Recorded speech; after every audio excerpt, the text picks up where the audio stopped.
And Joshua didn't just say, well, suck it up, we're going on. Isn't it amazing? He goes to God and God basically says, you have 30 days. God was acknowledging the human factor that it's going to take time to get through this. And there's that human factor, that human response as a leader to realize that if you're only human, you're only capable of what you can do in the moment. And so I hand that off to the rest of my professionals to feed into that. Thank you. Thank you, Dr. Jason. I appreciate that. Thank you. I think my own response to that question, Dr. Brown, would be it would look like preserving human dignity. Um, because we have to treat others the way we would like to be treated. And if there's one thing that my own grief journey has brought me face to face with, is the fact that grief is something that at some point in each of our lives, it's going to touch us. We don't know how, we don't know when, and we don't know to what extent. But it's an equalizing factor for all of us where we can be one. We might experience the grief differently, but it will touch us irrespective of whatever social class or standing we have in the world. So human dignity, give each other the grace to go through what we have to go through in a dignified manner. Thank you. Thank you for that, Fabian. Wow. Wow. I think Yes, extending grace is extremely important. Sometimes we often forget to extend grace to ourselves.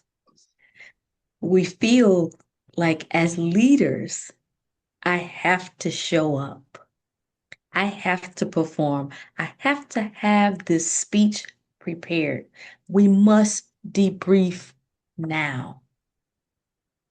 And I think the biggest mistake that you as a leader, you and I as leaders can make is not debriefing with ourselves and extending grace to ourselves before we go to our teams. And I've seen the impact of that, and it has not been helpful. But again, the pressure to perform, the pressure to get out a statement, the pressure to get closure and get back to normalcy. What is normalcy in the midst of loss? And so for me, I think asking yourself these questions and also working through whatever you're feeling in the moment before speaking is the most humanistic thing that I can do. I need to come to terms that I am impacted, good, bad, or indifferent. I'm impacted, and I need to know what I need to do with these feelings and these emotions. Where can I put them so that I can go out and debrief the team? But also, there should be a call to action as leaders. And the call to action is going to require, I believe it was Fabian said it, that the humanistic approach. We have to recognize first that yes, I can feel too. I feel something. I don't know, I don't have all the words, but I feel something. Acknowledge that. That's part of the call to action. And also create opportunities and workspaces that support grieving publicly. We need to do that with certain parameters, of course, right? Mhm. Where it's still, we can still be in compliance by acknowledging safety, but we need to create a space where grief is acknowledged and not avoided. We also um, need to demonstrate that humanity is not weakness. I can be an effective leader and still relate to the people. I can be an effective leader and still relate. You said even Jesus wept. right? But also understanding that because we are human, even with Jesus in the boat, Jesus is in the boat, and you're still worried about the storm, the one who can calm the storm, because people, Mm. we're human.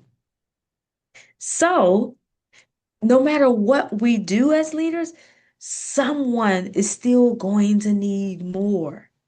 And recognizing that and remaining human and being honest and extending grace to yourself and extending grace to them is how we show up and how we support them through this great loss.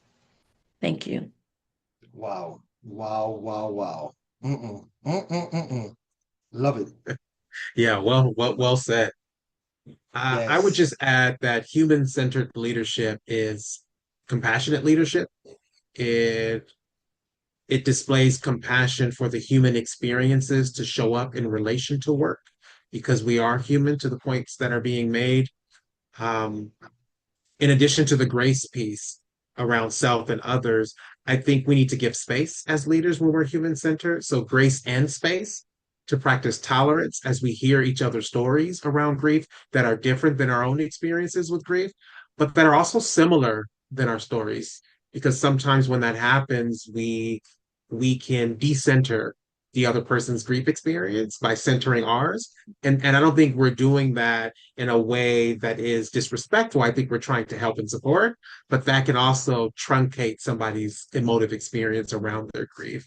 And so, again, human centered leadership is really displaying compassion, is providing space for folks to be human in relation to the work that they're doing as they're healing. And I think we can only heal so much as the trauma, the loss is no longer happening to us. So there is such thing as healing enough in order to keep working, in order to keep surviving, in order to keep living. And so, how do we heal enough to continue? Thank you. Wow. Wow. As mentioned earlier, grief changes how people think, feel, and work. It affects our focus, motivation, communication, and connection. And in these moments, teams don't need perfect leaders. They need present, as we mentioned earlier, compassionate, as we mentioned earlier, and courageous leaders who are authentic and are present. Dr. Alan Lipscomb, Gabrielle Taylor, Dr. Wade Jensen, Fabian Sanchez, thank you so much for joining Let's Talk Leadership and Grief. And you know what? This sounds like a podcast theme, right? What do you think about that? But let's pray about it, right? Right, Chaplain? We need to pray.